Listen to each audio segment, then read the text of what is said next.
Gaius, Julius, Caesar, Augustus, Germanicus. You probably know him as Caligula, the Roman emperor from AD 37 to 41, often remembered for his eccentric and erratic rule.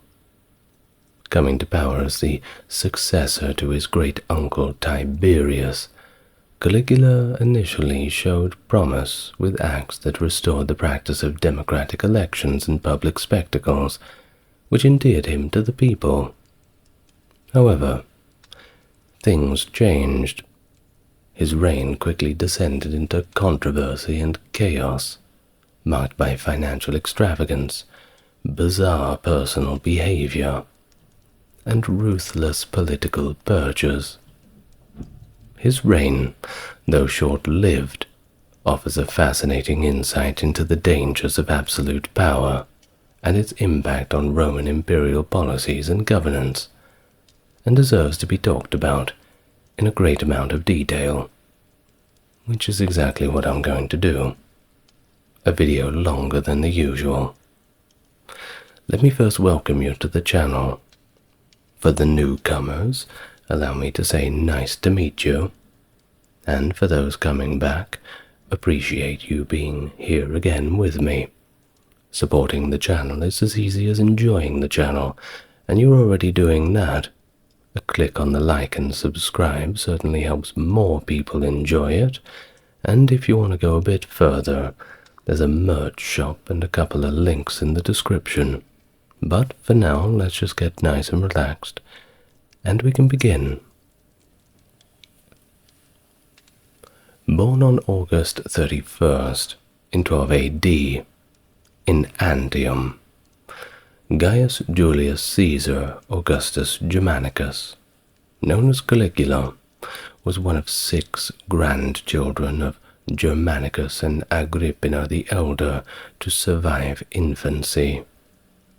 His father was actually Mark Antony's grandson, and his mother was a direct descendant of Augustus. So that's quite a lineage. His family also included 2 older brothers, that being Drusus and Nero. He also had 3 younger sisters, Agrippina the Younger, Julia Drusilla, and Julia Livilla. And his uncle? Well, he was the future Emperor Claudius, a topic for another video I'm sure you'll be interested in. Now, what about Caligula's growing up? Well, from a very young age, he was of course immersed in military life. In fact, he accompanied his father on campaigns all the way into Germania from the age of 2 or 3 years old. Not usually a place to bring your kid to work, but, well, that's just how it was. In fact, his mother found it perhaps humorous, or maybe some other reason, we're not sure, to dress him up in a miniature soldier's uniform, a complete replica of a Roman legionnaire, on a little 3-year-old, which earned him the nickname Caligula, which actually means little boots from the soldiers. There is one historian, Aloys Winterling, who we will be referring to a little bit throughout this talk, who suggests that while Caligula initially enjoyed the soldiers' affection, he later resented the nickname, as it reminded him of his diminutive stature and youth amid the military hardships. Of course, if you can think about any nickname your uncle gave you when you were a young lad or a young lass, well, you don't want that carried through all the way into your adulthood. It's kind of cringe. Anyway, Germanicus, a revered figure in Rome, and viewed as Emperor Tiberius's successor, was celebrated with a Roman triumph, where young Caligula and his siblings rode in their father's chariot. However, Germanicus's promising career seemed to end abruptly when he died in AD 19 in Antioch, suspected of being poisoned by the provincial governor Gnaeus Calpurnius Piso, amid rumors of Tiberius' involvement, but they couldn't really prove it. Either way, after the death of Germanicus, his remains, after his cremation, were returned to Rome and interred in the mausoleum of Augustus. Back in Rome, Caligula's mother, Agrippina, harbored her own ambitions for her family, causing tensions with Tiberius, who came to saw her as a threat. This led to her and her son Nero being accused of treason and thrown out of Rome, banished in AD 29, while Caligula was left under the care of his great-grandmother Livia, and later his grandmother Antonia Minor. Tiberius declared Caligula's brothers to be public enemies. They found Drusus eventually, and they threw him in prison, and Nero was exiled. In AD 31, Caligula was summoned to Capri to live under Tiberius's direct supervision at Villa Jovis. Not a bad place to be. Well, despite the precariousness of his situation, he rather skillfully presented himself as a model servant. But of course, in secret, he had despised how Tiberius had treated his family. Can't really blame him, bearing some deep grudges. Well, under Tiberius's scrutiny, Caligula found an important ally in Naevius Sutorius Macro, the Praetorian prefect, who had previously facilitated the downfall of Sejanus.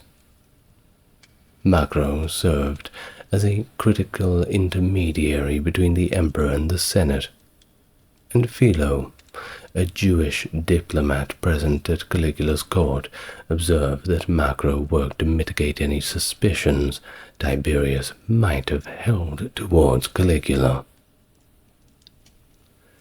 In AD 33, at only 20 years old, Caligula was granted an honorary quaestorship by Tiberius, marking his entry into the cursus honorum and setting him on the path towards eventually getting a consulship. But his role, however, did remain largely ceremonial until his sudden rise to emperor. During this period, Caligula faced a lot of personal upsets and tragedies, as his mother and brother Drusus died in captivity, and his other brother Nero also died in exile. In that same year, Tiberius arranged for Caligula to marry Julia Claudilia, a daughter of a prominent senator, to strengthen his political alliances. But tragically, Claudilia died in childbirth the following year, and the newborn also did not survive. By 39 AD, Tiberius named Caligula and his own grandson, Tiberius Gemellus, as joint heirs to his estate, though he did question Gemellus's capacity to govern due to his youth and inexperience. Historians like Philo and Suetonius offer their own insights into Tiberius's perceptions around Caligula. Now, starting with Tiberius, while he saw some potential in him, he was also cautious of Caligula's unpredictable and possibly cruel nature. Bit of a foreshadowing, of course. Suetonius specifically highlighted Tiberius's concerns about Caligula's erratic behavior and propensity for cruelty, suggesting that Tiberius had hoped to engage him in the arts. Maybe that'll soften him up a little bit. Nothing helps a boy with that rather than painting. You know what I mean? Well, he famously likened Caligula to a viper, predicting disaster for both himself and the empire. Tiberius's health began to decline, and during that decline there was a good deal of speculation that he intended to disinherit Caligula. But he died before any such plans could be enacted on the 16th of March 37 AD, amid controversy and widespread unpopularity, and right before the Liberalia festival. Suetonius and Tacitus suggest that his death might have been hastened by Caligula, and possibly Macro. However, Philo and Josephus maintain that he died of natural causes.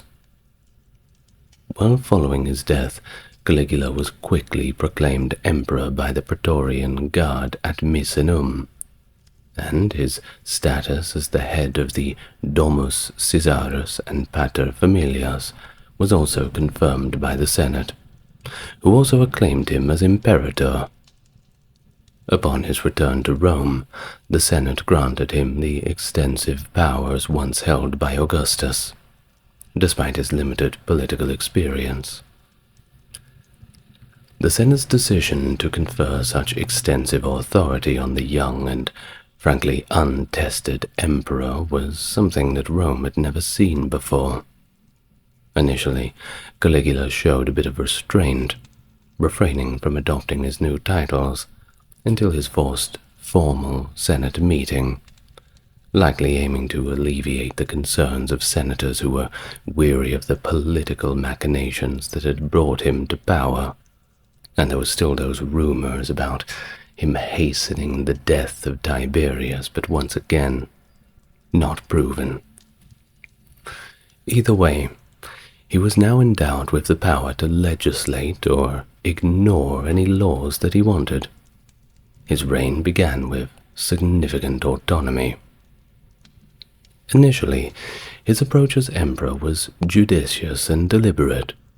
He suggested the Senate deify Tiberius, a proposal that they quickly rejected, reflecting their disdain for the late emperor, a sentiment that Caligula gracefully accepted without much of a fuss.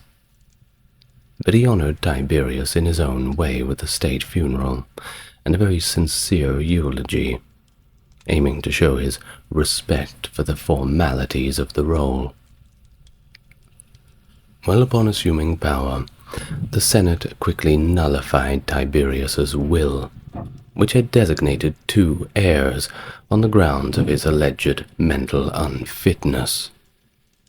With guidance from Macro, Caligula adeptly navigated his new responsibilities, engaging in routine imperial duties like public greetings, banquets, and official ceremonies. By the 1st of July, a little over 2 months after his ascension, he took on his first consulship, initially declining the title of Pater Patriae due to his youth, but later in that year, on September the 21st, he accepted the role. Well, quite early in his reign, he was universally accepted as a promising ruler, drawing acclaim from across the empire, as noted by the contemporary historian Philo. His popularity was bolstered by his direct descent from the revered Germanicus, and of course his stark contrast to the unpopular Tiberius. The initial months of his rule were thus marked by general jubilation, leading Philo to describe this period as a golden age of joy and prosperity. Though he set aside Tiberius's will legally, Caligula respected many of its terms, such as doubling the legacy payments to the Praetorian Guard, enhancing his image as a benevolent ruler. His generosity extended to the city's troops and the broader citizenry of Rome, for whom he also announced ambitious architectural projects, particularly on the Palatine Hill. Caligula also took the notable step of burning Tiberius's secret papers, which contained sensitive details of his senatorial betrayals. Sweep that one under the rug pretty quickly. He claimed that he had not read the documents before their destruction, presenting his actions as a move towards transparency. His reforms streamlined judicial processes in Rome, increased the number of jurors, and relaxed protocols for confirming sentences, promoting these changes as a return to a more lawful governance. To strengthen his connection to Augustus, Caligula reinterred his mother and brothers in the mausoleum of Augustus, and honored his sisters and relatives with political and priestly roles, including Claudius, who had been sidelined during the reign of Tiberius. He demonstrated his reverence for his imperial lineage by initiating a temple dedicated to Livia, Augustus's deified widow, and then he appointed Claudius as his consular colleague during his first consulship. In late October 37 AD, Caligula found himself seriously ill, plunging into a critical condition for about a month, which many thought would do him in. The public responded, of course, with profound concern, flocking to sacred sites and praying fervently for his recovery. Some citizens even vowed to sacrifice their own lives if it would bring about his well-being. But he recovered, and upon the recovery, Caligula seemingly initiated a purge against those he suspected of disloyalty during his illness, those who he thought were trying to shoehorn themselves into power prematurely, indicating a shift towards a more retaliatory and suspicious posture in his governance. He was never quite the same after those months when he was ill. Now the position of Tiberius Gemellus, co-heir and adopted by Caligula, quickly became untenable when he was forced to take his own life after being accused of treason for allegedly taking an antidote against poison, an act interpreted as suspicion of Caligula's intent to poison him. This was part of Caligula's broader purge that included the execution of his former father-in-law, Silanus, who was also a distinguished senator. There was also the matter of the compelled life-taking of Naevius Sutorius Macro, the Praetorian prefect, crucial to Caligula's own ascent in early 38 AD. Not treating friends very kindly, unfortunately. Well, 38 AD, Caligula named one Marcus Aemilius Lepidus his new heir, and arranged his marriage to his beloved sister Drusilla. But Drusilla died suddenly on June the 19th, 38 AD, and her subsequent deification as Panthea, or all goddesses, being Pan for all and Thea for goddess, whatever, profoundly affected Caligula, of course. Losing your sister, not good. Well, along with the losses of Antonia and the after-effects of his own severe illness, these events marked a significant shift in his rule. We may view these developments not as a decline from a good start, if we may call it that, but more as reflective of a complex and deliberate regime influenced by Tiberius's legacy and tactics. Now, under Caligula's enthusiasm for public entertainments, like gladiatorial contests and chariot races, well, they managed to win him quite a bit of favor among the lower classes and young aristocrats. Bread and circuses tends to get people on your side. Still going into our modern day. Look around you. Well, Caligula actively participated in these events, even training as a gladiator and staging extravagant games, behavior that Roman elites found inappropriate for an emperor, much reminiscent of the acts of Commodus. Now, initially maintaining cordial relations with the Senate, Caligula's rapport deteriorated following actions like Silanus's enforced taking of his own life. Over time, he increasingly encroached on senatorial privileges, reflecting Tiberius's dismissive attitude towards the Senate. And he also welcomed back performers exiled under Tiberius, favoring the loyalty of commoners over the backstabbing of the aristocracy. Furthermore, he expanded the equestrian order by including wealthy individuals from across the empire, selectively vetting them for integrity, while often overlooking minor offenses. This strategy not only revitalized the order, but also ensured these new men were indebted to him, owing him favors for quite a long time to be called up when need be. This, of course, shifted the Senate's composition and its loyalties. A long-term strategy, for sure. The treatment of the equestrian order under Caligula is subject to quite a few different interpretations. One modern historian, Barrett, points out that the offenses for which equestrians were punished were frequently minor, yet the consequences were harsh and sensationalized.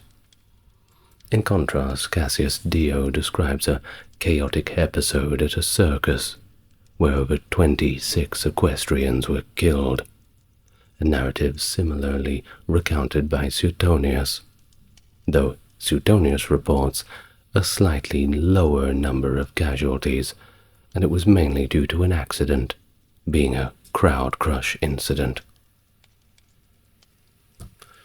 Well, his reign was also marked by dramatic shifts in his relationship with both the elite and the common people. He notably forced senators and equestrians to participate as combatants in gladiatorial games, a radical departure from Roman norms that traditionally reserved such roles for non-elite individuals. If you can imagine the House of the Senate in the United States, all of a sudden you would say to Mr. Ted Cruz or Marco Rubio, or Marjorie Taylor Greene perhaps, that they had to fight it out in battle in the UFC octagon. You can imagine how ridiculous this is. Well, that was what was going on under Caligula's reign, to put it into a more modern perspective. Well, the laws of AD 19, which prevented members of the upper classes from appearing in such public spectacles, were, of course, ignored during his rule, with a shrug of the shoulders. I'm the emperor, I do what I want. Well, one striking incident occurred during his severe illness when two citizens, including an equestrian, vowed to fight as gladiators if Caligula were to recover. Of course, he did recover, and he found that this was quite amusing, so he insisted that they fulfill their vows, a decision that's been described as a cynical amusement with their insincere promises. This episode shows again Caligula's complex interaction with the classes of the privileged and the general populace, often blending his disdain with this dark sense of humor. In 38 AD, Caligula made several significant policy shifts, including lifting censorship and publicly disclosing detailed accounts of state expenditures, a move lauded by Suetonius as unprecedented. He restored the popular assembly's authority to elect magistrates, previously curtailed under Tiberius and Augustus, allowing officials like aediles to finance grand spectacles. while very popular among the masses, of course. These changes caused a good deal of concern among the more prudent citizens, who were worried about potential economic mismanagement and, of course, the instability that comes with it. Their worries were, well, quite well-founded, it seems. Despite initial support for these reforms, resistance from the Senate led Caligula to retract the electoral rights from the assembly, maintaining his ultimate control over candidate selection. His governance style was erratic, to say the least, open to advice, but sensitive to perceived slights and criticisms, exemplified by his sharp retort when challenged, and I quote, "Who dares teach me?" Probably not many, I assume. Well, Caligula also proposed transforming Jerusalem's temple into a shrine for the imperial cult, envisioning himself as Zeus. Seems to be a common thing among rulers who were sort of taking power a bit beyond the prescribed boundaries. This plan was abandoned, however, due to anticipated strong opposition and potential economic repercussions. His rule also displayed generosity and practicality. He aided those who were impacted by fires, abolished an unpopular sales tax, and decreed that bequests to office holders remain with the office, not personal assets. However, it's unclear whether his early extravagant gifts were funded from his personal fortune or from state coffers. Financially, his first year saw him spend a vast sum of 2.7 billion sesterces, resulting in a significant deficit. To mitigate this, he took drastic measures, including confiscating wealthy Roman estates through various pretexts and, in extreme cases, executions on trumped-up charges. This aggressive fiscal policy escalated his disputes with the Senate by early AD 39. Despite these challenges, historian Dio suggests that the financial crisis began in AD 39 due to Caligula's excessive spendings on projects such as a lavish bridge at Baiae, which was more of a vanity project rather than one of practicality. Well, Suetonius also indicates the strain started quite earlier in 38 AD. There is a modern perspective that counters the narrative of a depleted treasury, however, one from Wilkinson, noting that the continuous issuance of coins suggests ongoing financial activity, albeit with blurred lines between personal and state funds. On to the reign of Caligula's successor, that being Claudius, which further contradicts the notion of a bankrupt state. Upon taking power in AD 41, Claudius managed to abolish certain taxes, initiate costly infrastructure projects, and make substantial monetary gifts to the Praetorian Guard, indicating that despite Caligula's extravagances, he may have left the treasury in a relatively stable condition. Caligula's financial strategies increasingly strained Rome's economy, as his lavish spending far exceeded the available revenues, leading him to implement a variety of new taxes, while abolishing some unpopular ones. But of course, with every tax cut, there was always a new one that was added underneath. So you can take away the unpopular taxes and kind of trick people into thinking they're getting a good deal. This seems to be a strategy that's continued into our modern era, unfortunately. Anyway, unlike his predecessors who employed professional tax collectors, who were known as publicani. Caligula assigned tax collection duties to the formidable Praetorian Guard, significantly enhancing state revenues.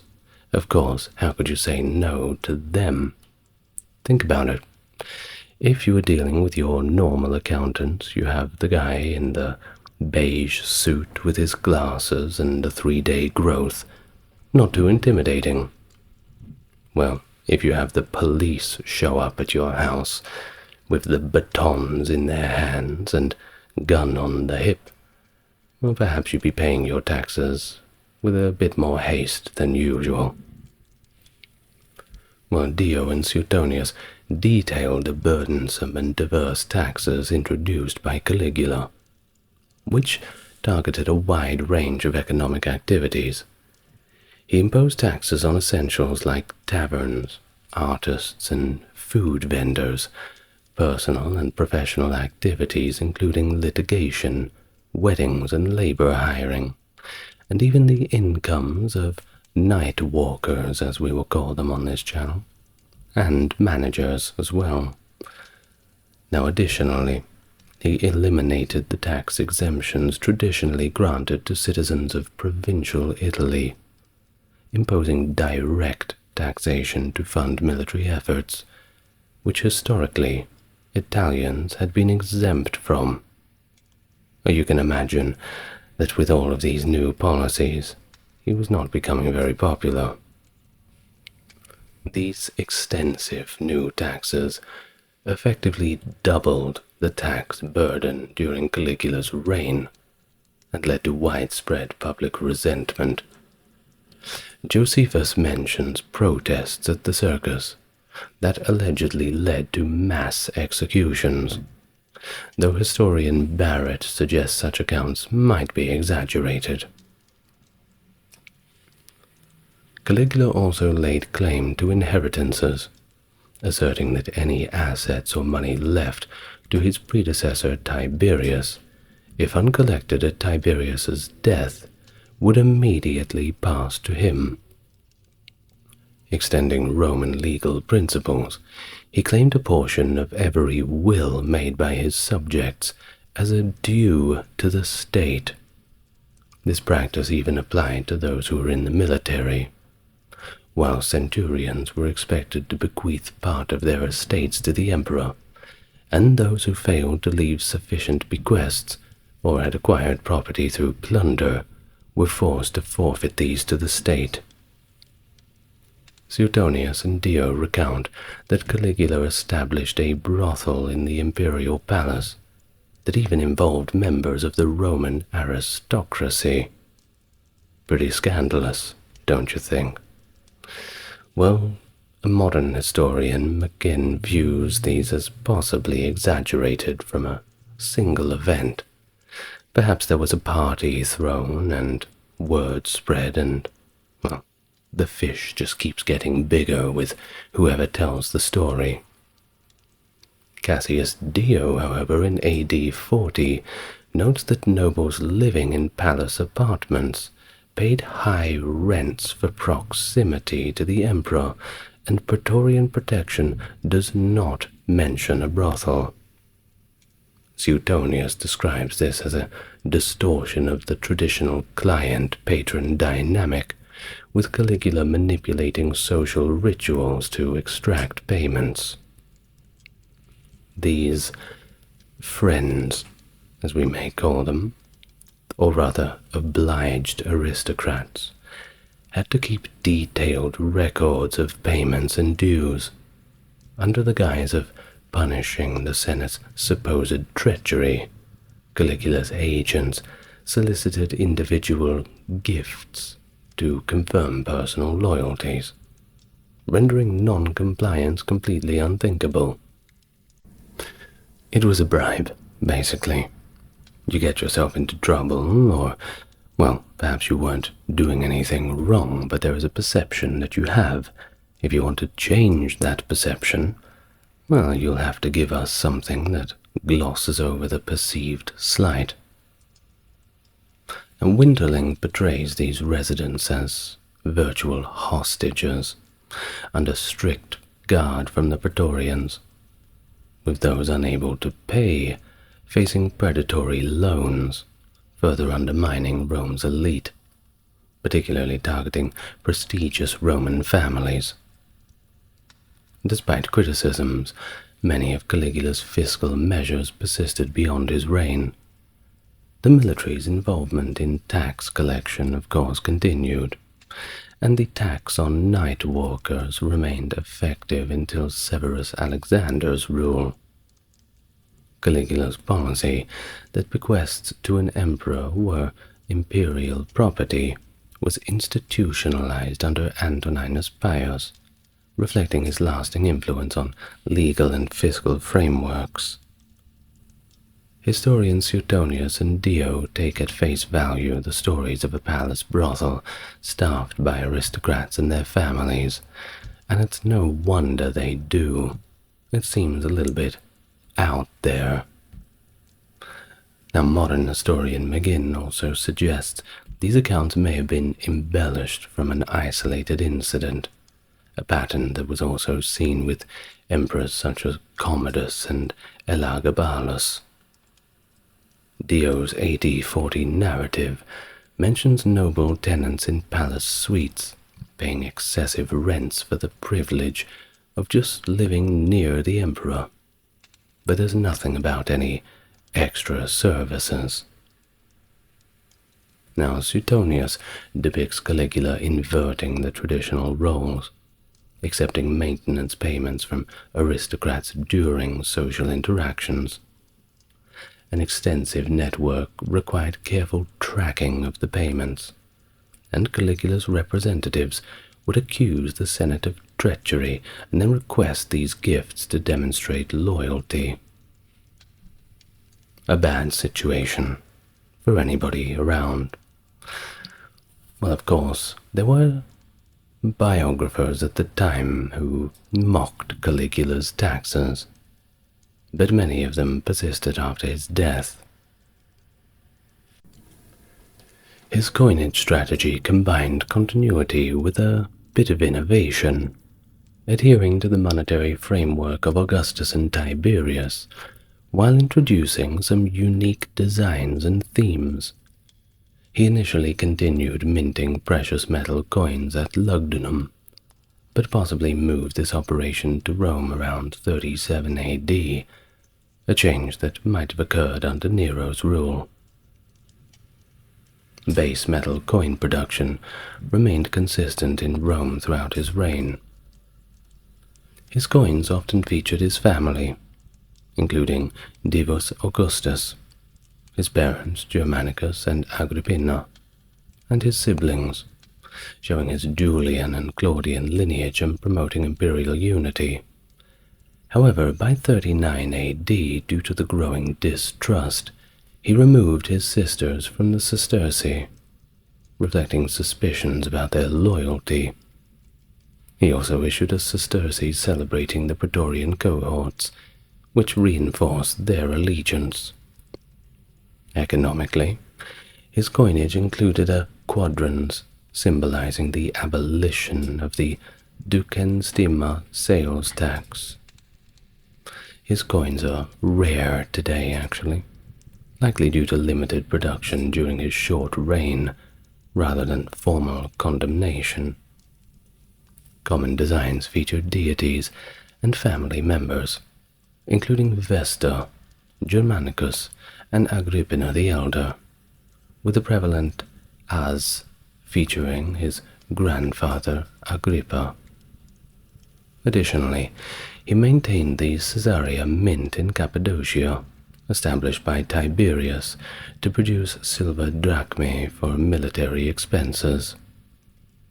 Despite this, his coins critiqued for declining artistic quality by numismatists like Harold Mattingly showed less finesse than those of Tiberius and Claudius.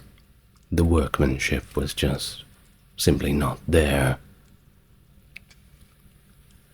But his reign was indeed marked by these numismatic efforts, reflecting on his ambitious but controversial approach to governance, his deep dynastic connections, and his complex dealings with Rome's political and elite class. Moreover, Caligula's architectural contributions included completing the Temple of Augustus and the Theatre of Pompey, showing his reverence for his predecessors. He even began an amphitheatre near the Septa to host public spectacles and extensively renovated the imperial palace, even adding a nice new art gallery. And everybody likes that, don't they? He also addressed Rome's infrastructure needs by constructing the Aqua Claudia and Annio Novus aqueducts, noted by Pliny the Elder for their engineering prowess, but I dare say it was the engineers who were doing most of the hard work. His additional projects included the Circus of Gaius and Nero, where he placed the Vatican obelisk, and improvements, of course, to Syracuse's defences and temples. He also ensured the maintenance of the empire's roads, holding commissioners accountable for their upkeep. He planned several monumental projects like reconstructing the palace of Polycrates at Samos and cutting a canal through the Isthmus of Corinth. His ambitions extended to a major harbour expansion at Rhegium in Sicily, aimed at improving grain management from Egypt. Though this project was, unfortunately, never completed. It was a good idea, though. Gotta give him that. Well, of course, he also had this notorious love for luxury, evident in his construction of the two extraordinary ships on Lake Nemi, one a lavish floating palace, and the other a floating temple to Diana, blending opulence with religious devotion. These initiatives reflect both his grandeur vision and his deep engagement with Roman religious and cultural traditions. Thus, in 39 AD, the tense relationship between Emperor Caligula and the Roman Senate had deteriorated into overt hostility and confrontation. Historian Dio documents this period as rife with conspiracies, denunciations, and trials for treason. Caligula openly scorned the Senate, attacking senators for their sycophantic tendencies and hypocrisy, especially evident in their shifting loyalties to figures like Tiberius and Sejanus, whom they honored when alive, but disowned after their deaths. Thus Caligula declared that expecting loyalty from such a duplicitous assembly was completely pointless, and I dare say I agreed with him. No need to fight so hard for people's approval and friendship. Not sticking up for Caligula or anything here, but it's just a general rule. Well, convinced that they wished for his demise, he preferred to be feared rather than loved by them. His harsh criticism dismantled any remaining facade of the princeps as an idealistic role, revealing it instead as a silly illusion. The Senate's response, possibly aiming to calm Caligula down a little bit, included voting to provide him with a special guard for his and his statue's protection, and suggesting his senatorial chair even be elevated on a high platform within the Senate House. They even conducted thanksgivings as if to a monarch, grateful simply for their survival, to live another day in the time of Caligula. Winterling suggests that Caligula's subsequent 3 consulships, sworn at the rostra, were attempts to repair relations, positioning himself as respectful to the senators.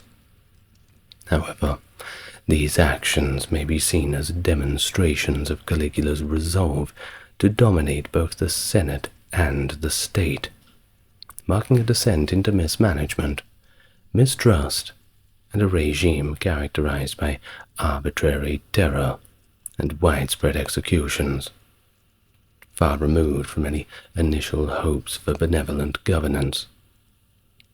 In fact, Dio bleakly describes this period as dominated by slaughter, the depth of Caligula's tyranny on full display.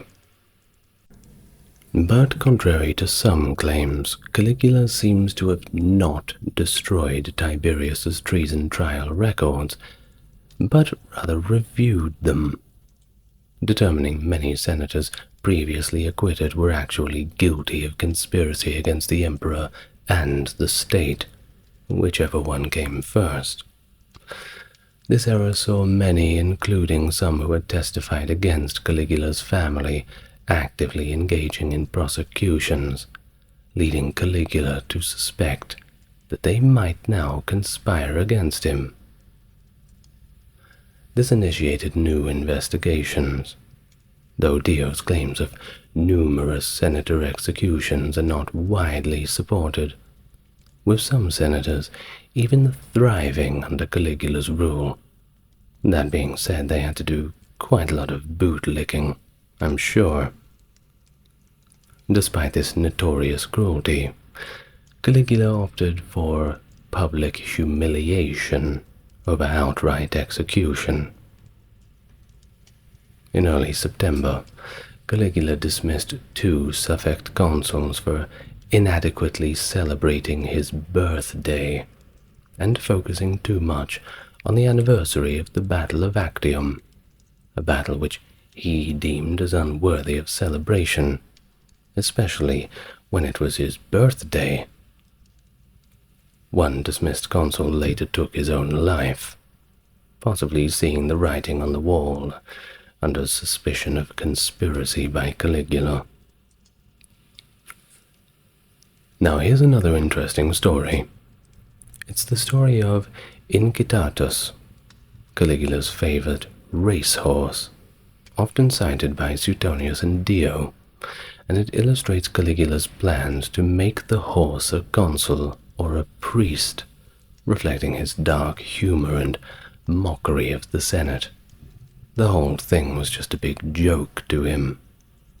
This suggested that even a horse could fulfill the role of a senator, reducing the esteemed position to farce.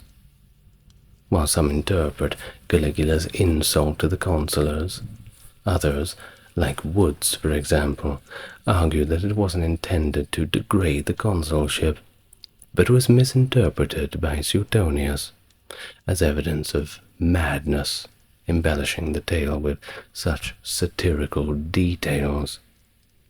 Either way, I'm sure that the horse voted nay on everything. Now in either 39 or 40 AD, according to Suetonius, Caligula commanded the construction of a temporary floating bridge, using a double line of ships as pontoons. The bridge spanned over 2 miles, connecting the resort of Baiae near Naples to the neighboring port of Puteoli. The construction involves securing and temporarily resurfacing both on-site built ships and requisitioned grain barges, with resting places established along the way.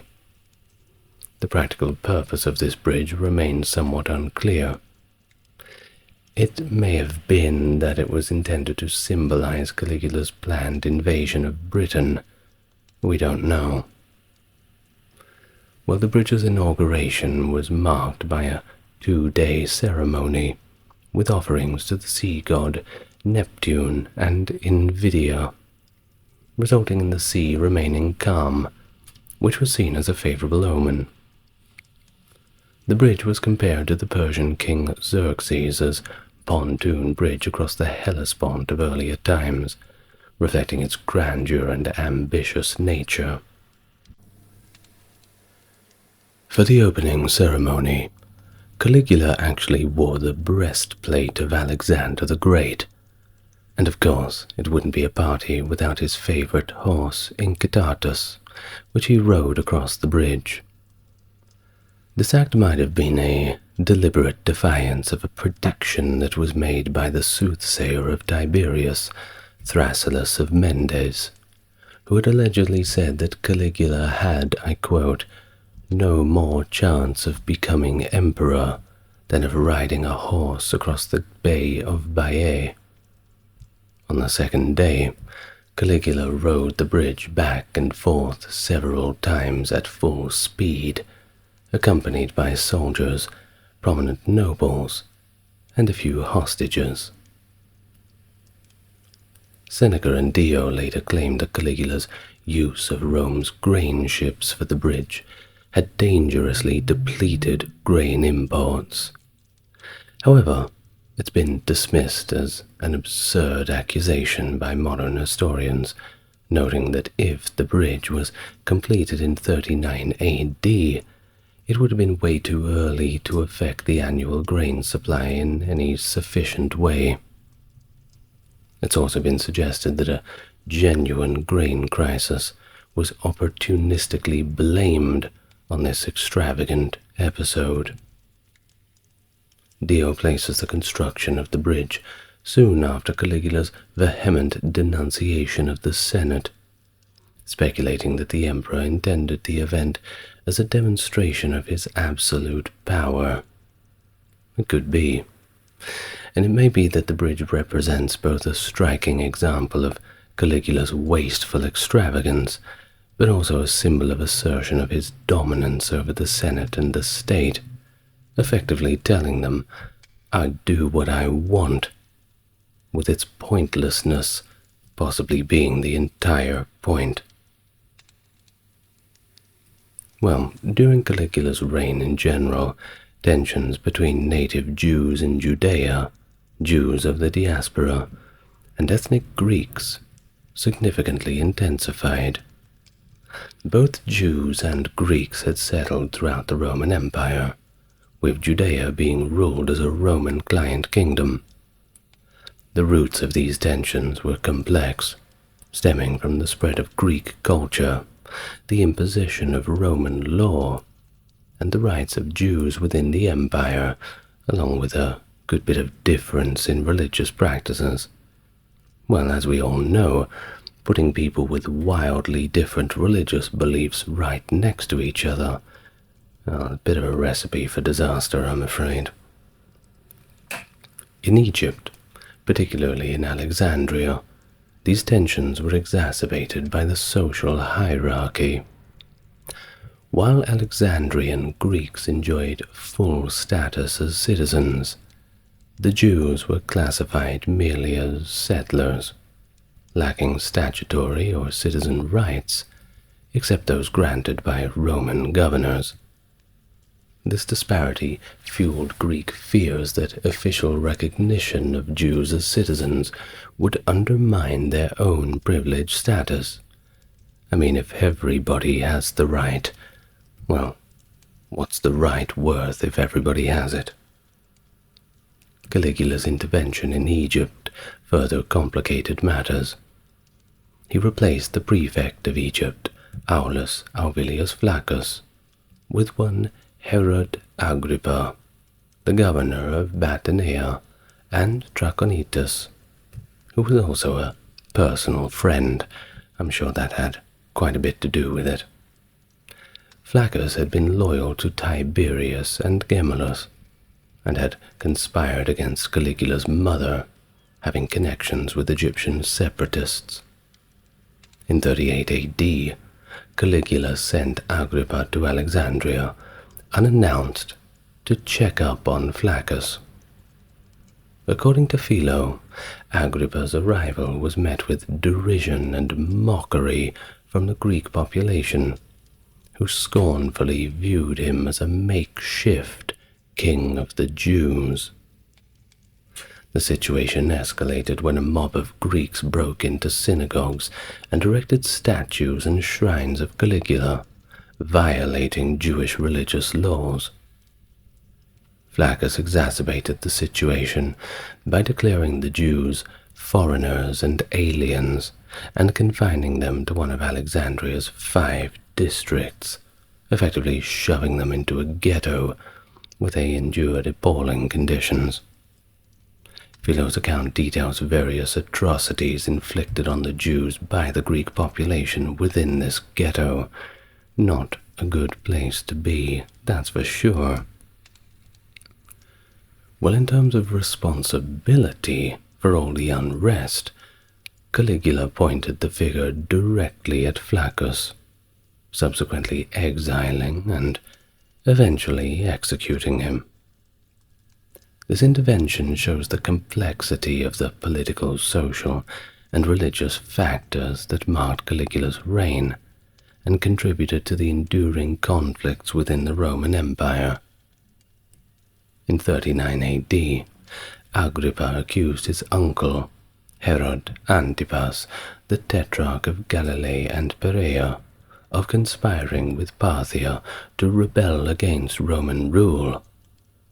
Upon Herod Antipas' confession, Caligula exiled him, and Agrippa was rewarded with his territories. The following year, tensions between Jews and Greeks erupted into riots in Alexandria. The catalyst was the Jews' refusal to venerate Caligula as a god, which the Greeks interpreted as an affront to the emperor. The monotheism of the Jews had not quite, it didn't really catch on with the Greeks for quite some time. A similar incident occurred in the Judean city of Jamnia, where local Greeks built a substandard altar to the imperial cult, simply to provoke the Jews. The Jews promptly dismantled this altar, which was an act seen as rebellion. In retaliation, Caligula ordered a statue of himself to be erected in the Jewish Temple of Jerusalem. While this was a political act for Rome, it was a profound blasphemy for the Jews, conflicting with their strict monotheistic beliefs. Philo, a contemporary Jewish diplomat and scholar, wrote that Caligula viewed the Jews with particular suspicion, believing them to be uniquely opposed to his rule, actively conspiring against him. In the May of 40 AD, Philo accompanied a delegation of Alexandrian Jews and Greeks to meet Caligula, followed by a second delegation later that year during the height of the Alexandrian riots. These meetings provided Caligula with opportunities for casual, but often humiliating banter at the expense of the Jewish delegation. He did not make explicit claims of divinity during these encounters, but did question why the Jews found his veneration so difficult. Well, of course, the Greek population of Alexandria, they had already demonstrated their loyalty to Caligula by displaying his image prominently. The destruction of the altar in Jamnia and the removal of idolatrous images from synagogues were likely expressions of Jewish religious fervor, and probably didn't have anything to do against Caligula's claims of divinity. They just wanted to be left alone to worship their own god. Is it so much to ask? Well, despite Philo's belief that Caligula harbored hatred for the Jews and intended their destruction, there isn't any substantial evidence to support this. Caligula's order to place his statue in the temple precincts, dressed as Jupiter nonetheless, aligned with the widespread practice of the imperial cult, which required subjects to offer prayers for the emperor rather than to him. Caligula found the Jews' exemption from this practice to be unsatisfactory. and thus Rome's policy expected different regions and peoples within its empire to coexist with mutual accommodation and respect, not through the imposition of religious extremes or blasphemous obligations on one another. And this clash of cultural and religious expectations further exacerbated the already volatile relations between the Jewish and Greek populations under Roman rule. The governor of Syria, Publius Petronius, faced with a challenging task when Caligula ordered him to install a statue of the emperor in the Jewish temple of Jerusalem. Recognizing the obvious risk of a significant Jewish rebellion, he delayed in this installation. Some accounts suggest Caligula eventually became open to rational discussion with Agrippa and the Jewish leaders, abandoning the plan amid threats of rebellion and economic loss. However, other versions claim Caligula, unable to engage in rational discussion, impulsively reissued the order, and even threatened Petronius with a death sentence if he failed to accomplish what he asked. A larger statue was ordered from Rome, but it was still in transit when Caligula's death was announced, leading to the plan's cancellation. And Petronius, well, he survived without having to install the statue. I'm sure he was quite relieved at that.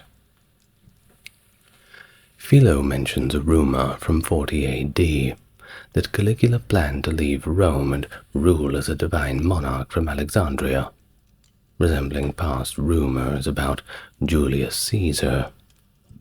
This notion aligns with Mark Antony's historical retreat to Alexandria and Augustus's control of Egypt as an imperial province, which diminished senatorial influence.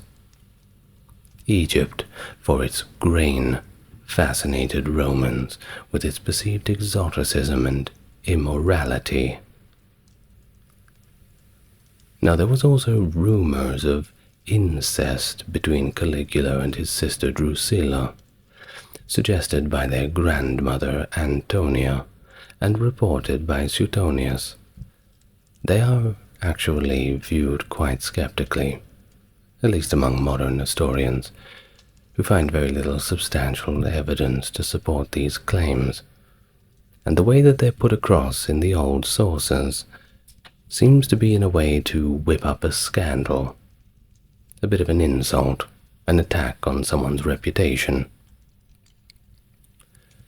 Well, in late 39 or early 40 AD, Caligula amassed military forces in Upper Germany, aiming to emulate his ancestors' campaigns against Germanic tribes. Accompanied by a diverse entourage, including actors and gladiators, he was poorly prepared and ultimately retreated. Dio notes the campaign achieved very little, though Caligula used it as a pretext to confiscate wealth from wealthy allies under suspicions of treason, which of course often led to their execution.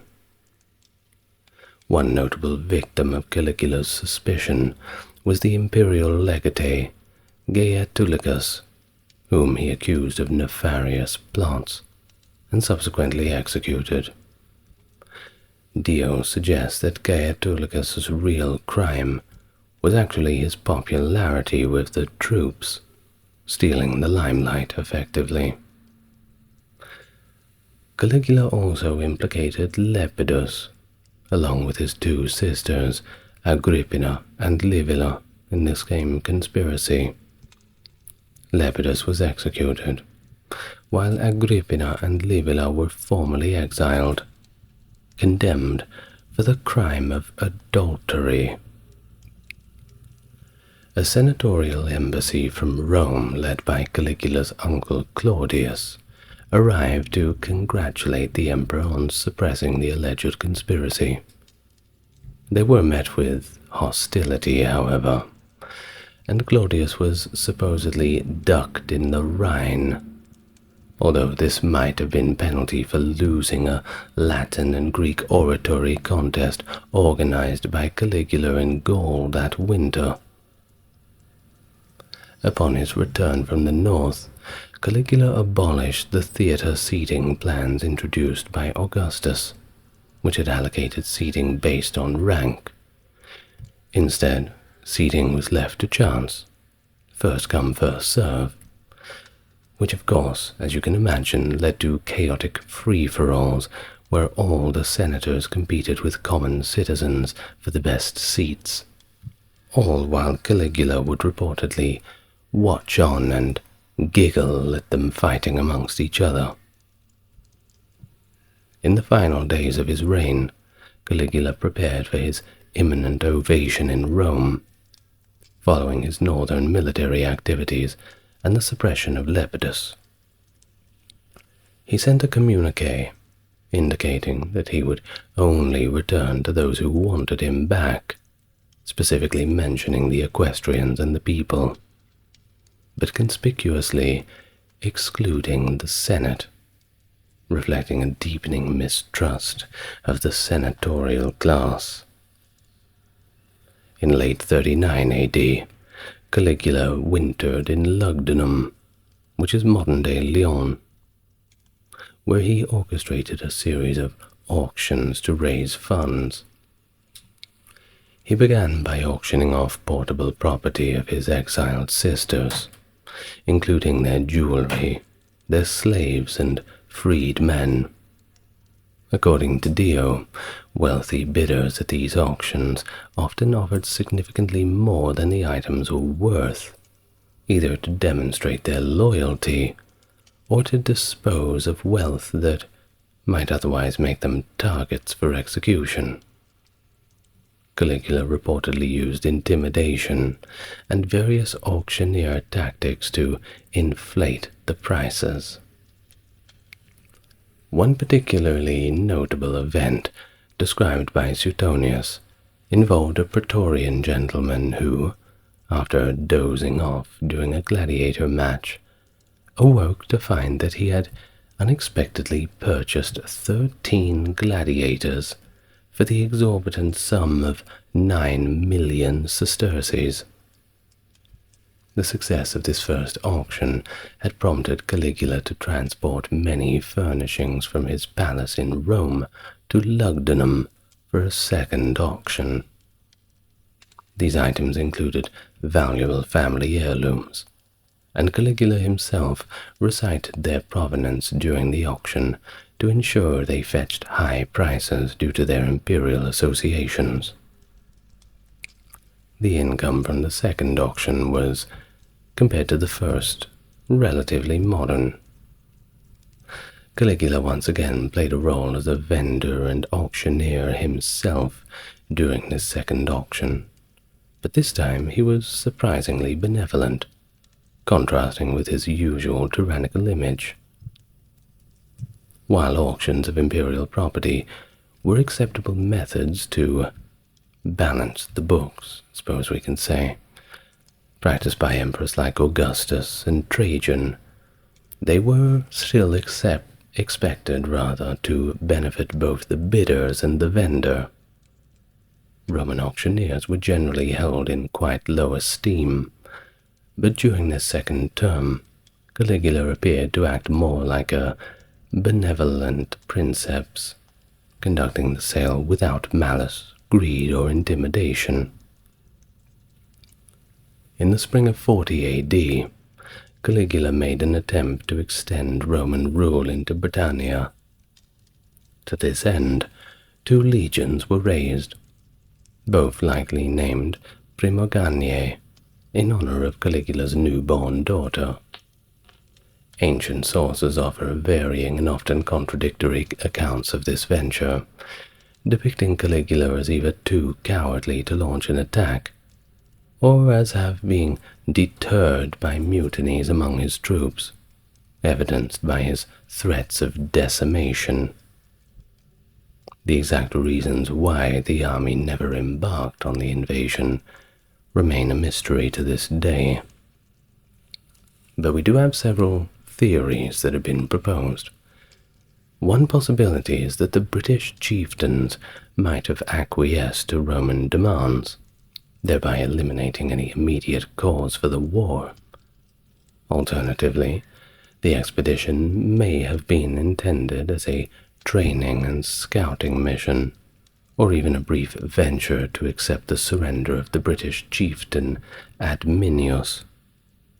Another account by Suetonius suggests that Caligula ordered his men to collect seashells as spoils of the sea, which could be a mistranslation, by the way, of the term musculi, which refers to siege engines, so they may have been collecting them instead, which would be a little bit more practical. Well, despite the ambiguity and apparent absurdity of some of these accounts, the actual conquest of Britannia would later be achieved during the reign of Caligula's successor, Claudius.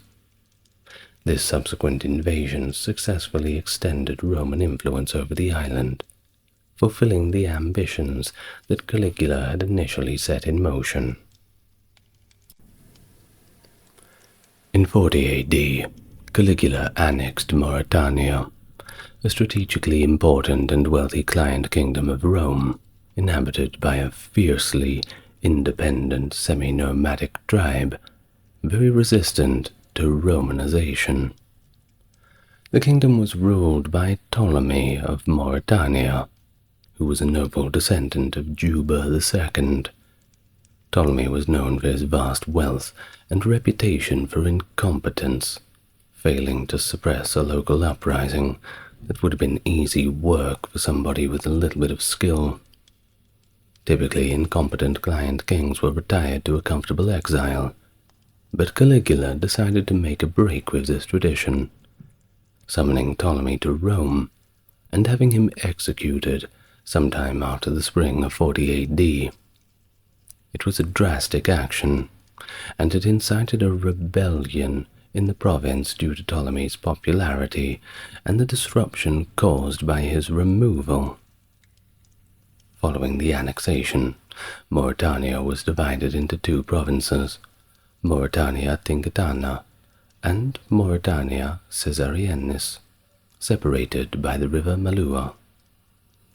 Pliny the Elder attributes this division to Caligula, while Cassius Dio claims the provinces were only divided after the uprising was suppressed in 42 A.D., and that was under the leadership of Gaius Suetonius Paulinus and Gnaeus Hosidius Geta.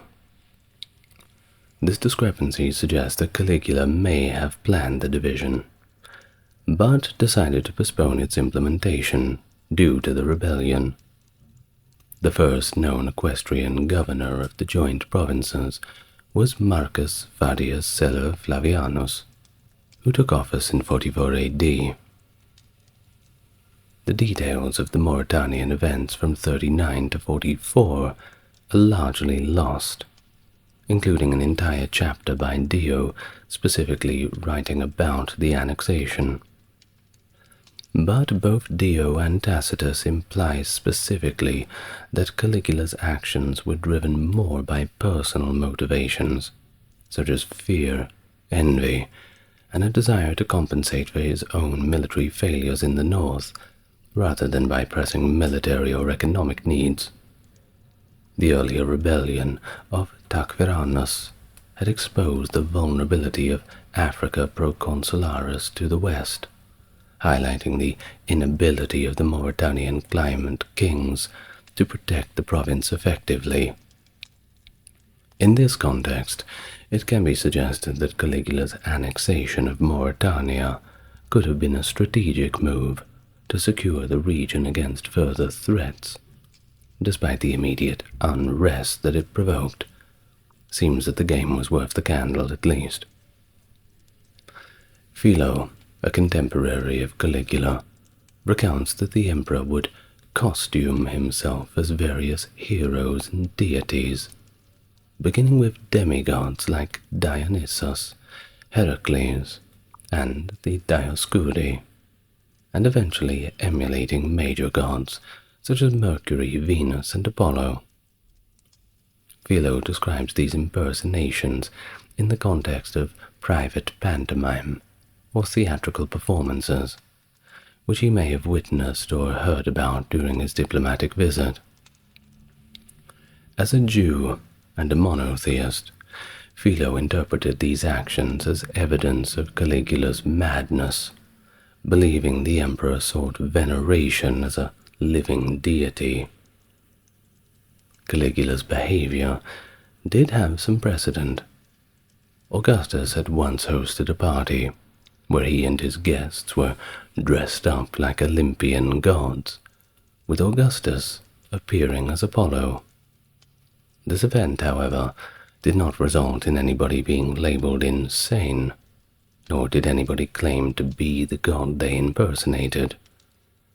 And the party was not repeated, likely because it was considered to be insensitive and blasphemous, to say the least, particularly since it took place during a famine, not quite the time for celebration. Additionally, coin issues from the official Roman mint in the early 20s BC depicted Octavian, later known as Augustus, as Apollo, Jupiter, and Neptune, which may have been seen as a transgression, and was certainly not repeated.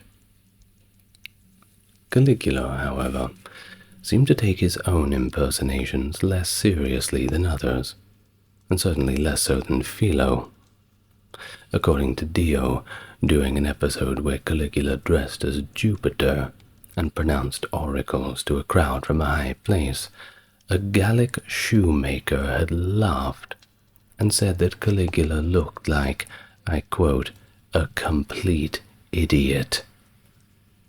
While Caligula reportedly appreciated the shoemaker's honesty, demonstrating a rare moment of self-awareness, or perhaps appreciating his own form of humor coming from somebody else. Maybe he knew that he looked like a complete idiot anyway and was having fun with looking like it. Dio claims that Caligula impersonated Jupiter to seduce various women, referring to himself as a divinity in public meetings, and was sometimes addressed as Jupiter in public documents. Caligula's special interest in Jupiter, Rome's chief deity, and the Roman equivalent of Zeus, by the way, is confirmed by all surviving sources. Some suggest that Caligula might have considered Jupiter as an equal, or even a rival. In fact, it's been argued that Caligula's impersonations of various deities were more about a penchant for theatrical fancy dress and a mischievous desire to shock everybody around him, rather than a genuine religious delusion. As emperor, Caligula was also Pontifex Maximus, one of Rome's most powerful and influential state priests. The promotion of mortal rulers to godlike status was common among Rome's eastern allies and client states. During their eastern tour, Germanicus, Agrippina, and their children, including Caligula, were officially revered as living deities by several cities in the Greek East. Recognizing social superiors as deities was established in Roman culture, where it was common for a client to flatter their patron as Jupiter on earth. Think about it how we would assess somebody doing something proper, and we would say they're doing God's work. I suppose it's kind of like that.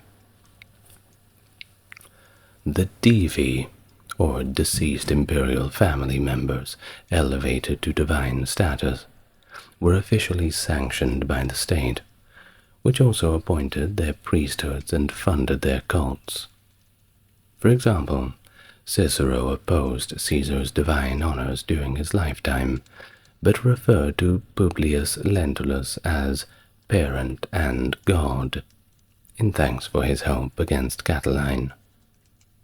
daily acts of reverence to patrons, household heads, and the powerful were routine for clients, families, and social inferiors, and by 30 BC, offering libations to the genius of Octavian, later Augustus, became obligatory at banquets, and from 12 BC, state oaths were sworn by his genius.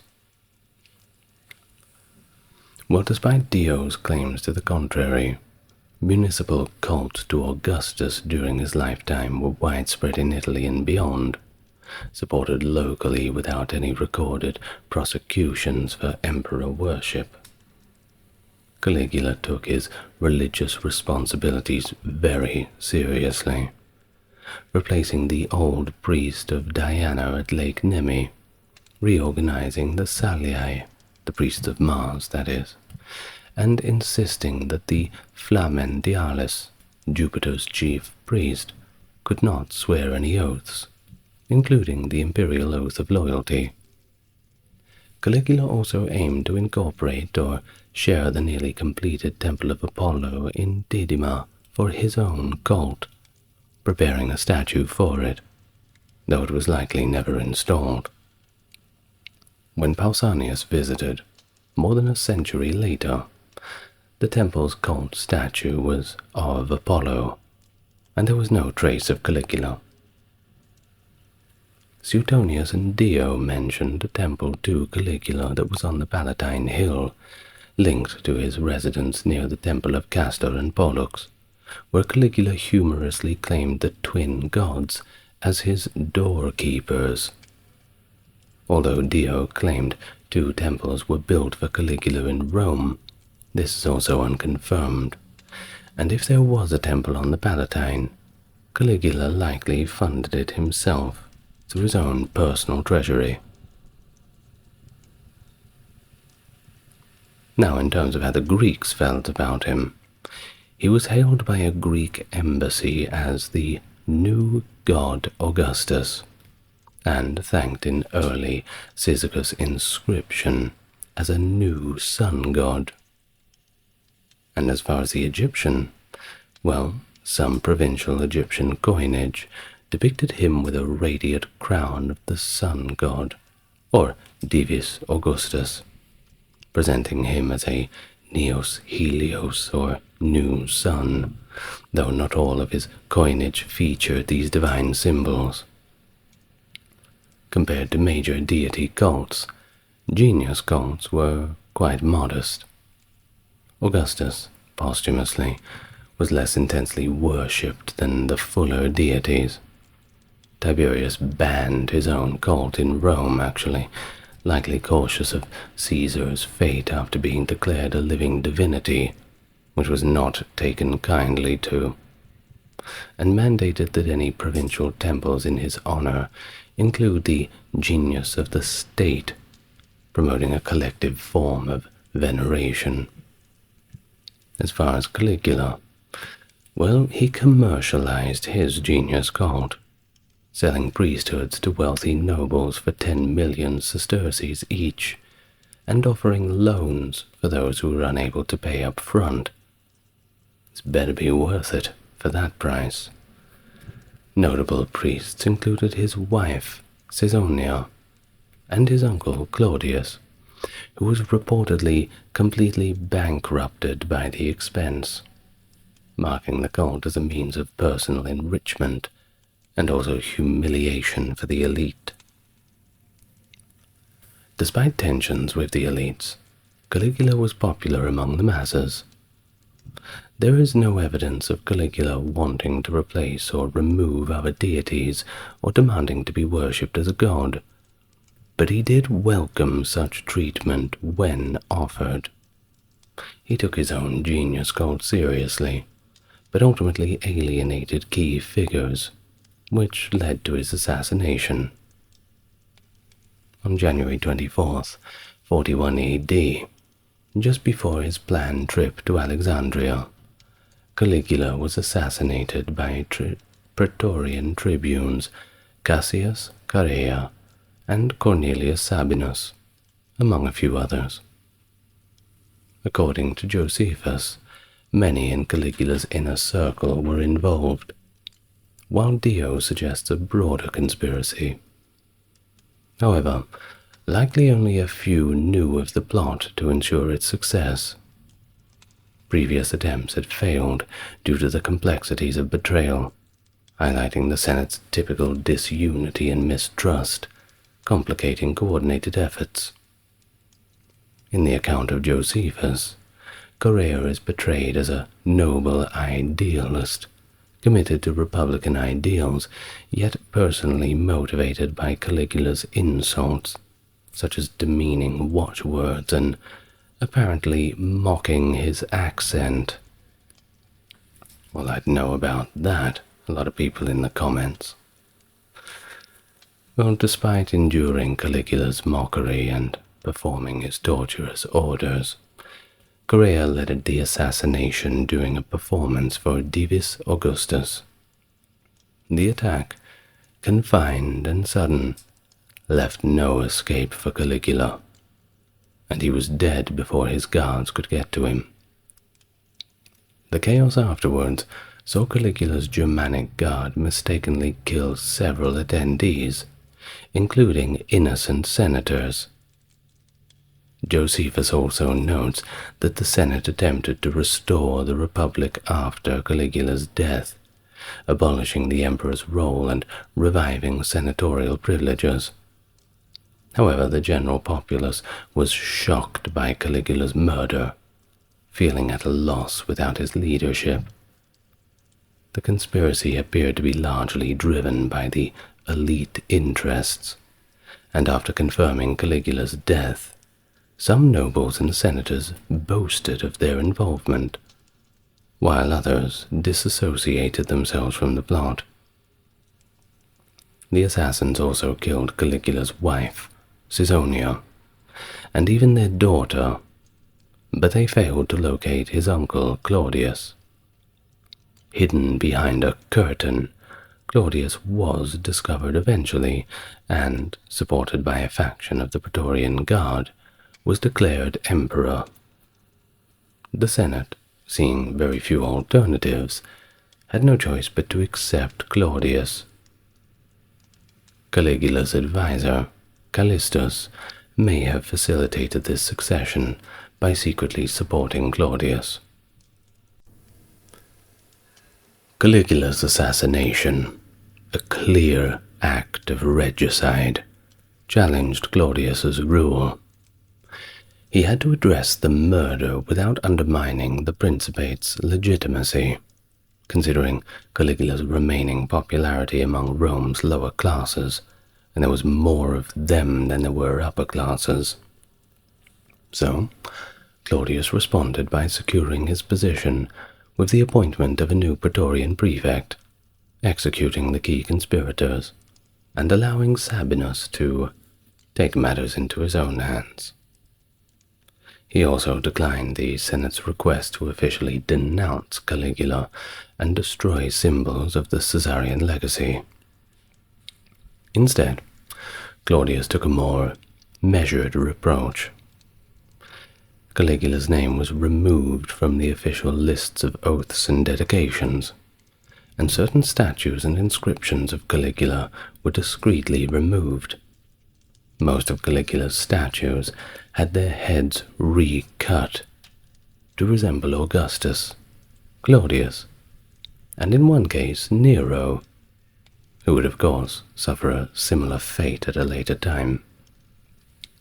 According to Suetonius, Caligula's body was initially placed under turf until his sisters burned and entombed it. Well, before we go, first just a few notes regarding Caligula's mental state. There's no definitive evidence to assess his psychological condition.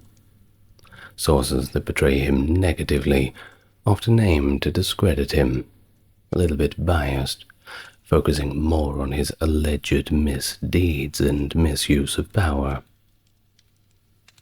Modern observers do suggest that Caligula's actions were driven by a deep preoccupation with his own survival and an inflated self-importance, using his absolute power with a great deal of irresponsibility. His sense of humor, often dark and cruel, was a tool for domineering those who didn't have the power to retaliate. Philo saw Caligula's illness in 37 AD as a form of nervous collapse, a response to the extreme stresses and strains of imperial rule. Seneca, Philo, and Josephus perceived Caligula's apparent insanity as a personality trait accentuated by self-indulgence and the unlimited exercise of power. Seneca acknowledges that the stress of Caligula's promotion to emperor seemed to exacerbate his arrogance, anger, and insult. Several modern sources propose medical diagnoses, including epilepsy, encephalitis, and even meningitis.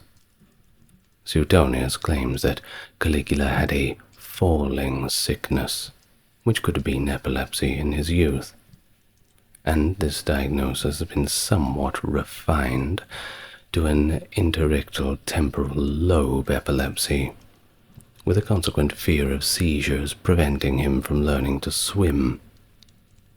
In Romano-Greek medical theory, severe epilepsy attacks were associated with the full moon and the moon goddess Selene, with whom Caligula was claimed to converse and enjoy sexual congress.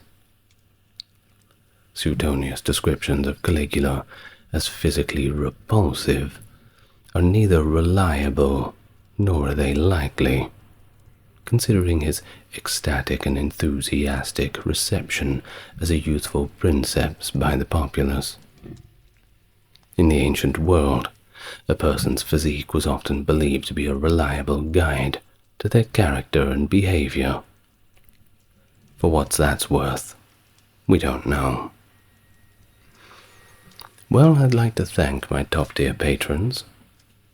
That is Britt, Charles, Stark Factory, JC, Jeffrey, Wendy, Tim, James, Aaron, Scott, Dark, and Ben. Thank you very much for joining me on this extra long video. I'd already made one about Caligula, but I want to make another one, just because he's an interesting character. Good night, everyone. See you in the next video. Love to you all.